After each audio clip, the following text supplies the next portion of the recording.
প্রায় 7-8 দিন হয়ে গেল, বুঝলে? বরের সাথে কোনো কথা নেই। এবারের অশান্তিটা জোরদার হয়েছে, জোরদার। কিছুই সেরকম ব্যাপার না, আমার খুব প্রিয় একটা জিনিস আমি খেতে চেয়েছি, বাজার থেকে আনতে ভুলে গেছে। ঠিক আছে, তুমি ভুলে যেতেই পারো, সত্যি কথাটা বলো না।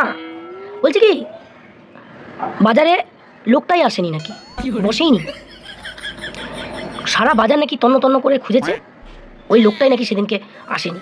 বেশ, প্রথম দিন শুনলাম, তারপরের দিন ভুলে গেছে, আবার মনে করিয়ে দিয়েছি, তারপরেও ভুলে গেছে।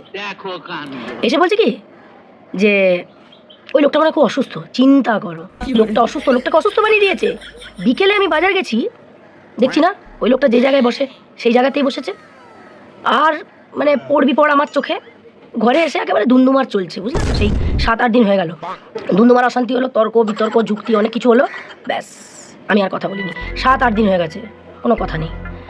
তা কালকে এখন কী হয়েছে, কালকে সকাল থেকে একটা জিনিস লক্ষ্য করছি, মানে 2-3 দিন ধরেই লক্ষ্য করছি, খিটখিট খিটখিট করছে। মানে এইটুকু জিনিসেও খিটখিট খিটখিট করছে, বুঝলে? মানে ওই যে কথা বলে না যে একজনের ঝাল আর একজনের ওপর মেটাচ্ছে, ঠিক সেরকম।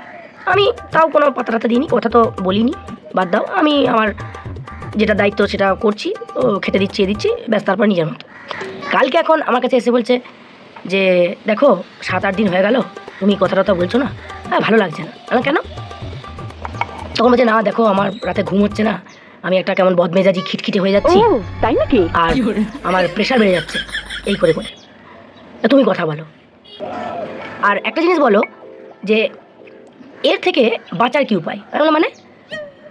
বলছে এই যে মনে করো আমাদের ঝগড়া অশান্তি হচ্ছে, তাতে করে আমার এই যে অনিদ্রা, ক্ষুধামন্দা, খিটখিটে একটা ভাব, মনে হচ্ছে যেন প্রেশার বেড়ে গেছে, রক্তচাপ বেড়ে গেছে, এর থেকে বাঁচার কিছু আছে কি, তুমি জানো কি? তা আমি দেখলাম এই সুযোগের সদ্ব্যবহার সব সময় করতে হয়, বুঝলে? ঠিক বলেছো। তোমাদেরকেও বলছি, যারা সাংসারিক পুরুষ আমার এই ভিডিওটা দেখছো, কান খুলে ভালো করে শুনে নাও। সাংসারিক জীবনে মনের প্রশান্তি আনবার জন্য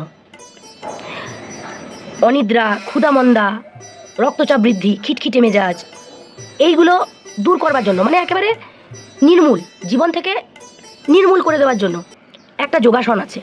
আচ্ছা, স্ট্রেট হয়ে বসবে, ঠিক আছে। বউ যখন যা বলবে, এই স্ট্রেট হয়ে বসলে, বউ কিছু বললো, ঘাটটা ওপর দিকে উঠাবে, সেদিকে নামাবে, ওপর দিকে উঠাবে, নিচের দিকে নামাবে, এইভাবে সবসময় করতে থাকবে। মনে রাখবে, বউ যাই বলুক না কেন, এই একটাই বিয়া। হ্যাঁ, বউ ধরো শোবার ঘর থেকে রান্নাঘর থেকে কিছু একটা বললো, এই। আবার বলছি, অনিদ্রা, ক্ষুধামন্দা, অতিরিক্ত রক্তচাপ, খিটখিটে মেজাজ, সব একেবারে গোড়া থেকে নির্মূল হবে। মনের মধ্যে একটা সাংঘাতিক প্রশান্তি অনুভব করবে। এই অপনি, এটা করতে করতে একটা সময় দেখবে তোমাদের প্র্যাকটিস হয়ে গেছে, স্পিড হচ্ছে। কিন্তু খবরদার, খুব সাবধান, ভুলেও ঘাড়টাকে নিয়ে ডান দিক বাঁ দিক ডান দিক বাঁ দিক করবে না, এই করবে না। তখন যেন বলো না দিদি ভুলভাল জিনিস শিখিয়েছে। হ্যাঁ, কারণ ভুলভাল যোগাসনে কিন্তু শরীরের সাংঘাতিক এফেক্ট পড়ে, এক্ষেত্রে কিন্তু মনেও এফেক্ট পড়বে, আমি বলে দিলাম। এমনকি মৃত্যু পর্যন্ত হতে পারে, বুঝতে পেরেছো? সুতরাং এইটা করবে না কোনোদিন, বউ যাই বলুক না কেন, এই যোগাসন, এইটা করবে না, এইটা কখনোই করবে না।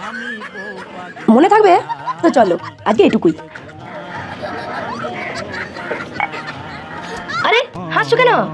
ভিডিও শেষ হয়ে গেছে, ভিডিও শেষ হয়ে গেছে।